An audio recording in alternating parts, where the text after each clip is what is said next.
ici ce soir sur la place. Notre révolution continue, ça veut dire la révolution égyptienne, elle continue de manifester contre le coup d'État militaire en Égypte. Les gauchistes égyptiens doivent partir.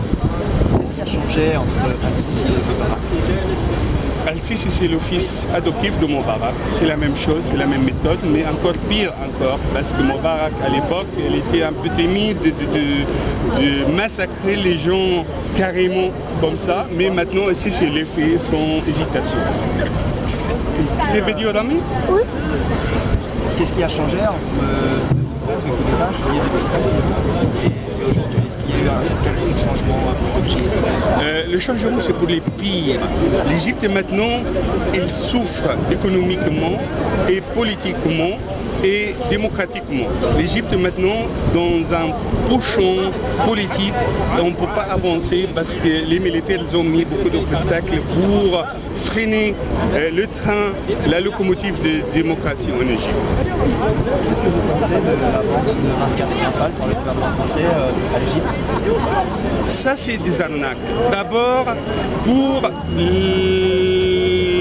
l'État français qui, normalement, c'est la terre de droits de l'homme et le fondateur de droits de l'homme.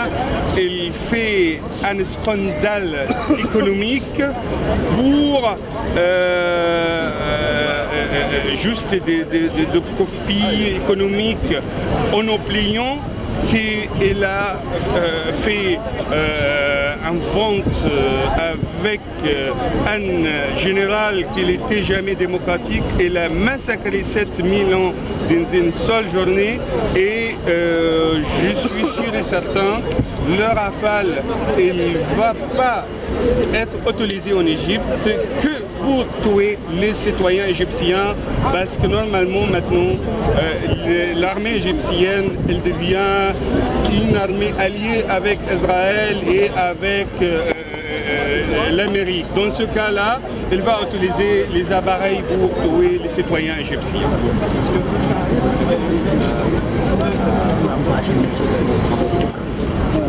Bien sûr, Morsi, au moins, c'était un président élu démocratiquement avec un pourcentage de 51%, un pourcentage mondial dans toutes les démocraties.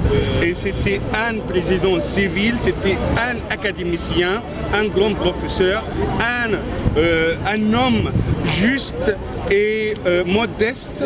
Et on devait lui donner la période de 4 ans et on refait le compte rendu à la fin du mandat.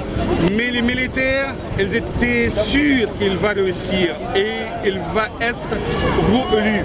Dans ce cas, ils ont fait le coup d'État rapidement en disant c'est un choix du peuple égyptien, ça veut dire la deuxième contre-révolution.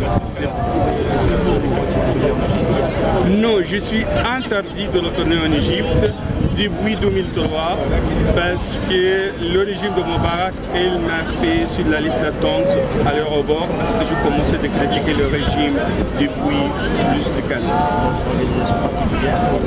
Non, individuellement, personnellement, ça veut dire moi je ne suis jamais membre de CUS.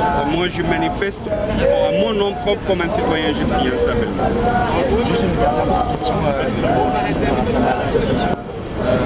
C'est une association française? Ah, ça c'est une association française. Et on dit franco-égyptien parce que les citoyens français d'origine égyptienne qu'ils sont contre le coup d'État en Égypte, c'est eux qui organisent les manifestations depuis 30 juin 2013 jusqu'à maintenant et jusqu'à le retour souhaitable de président élu, président Morsi.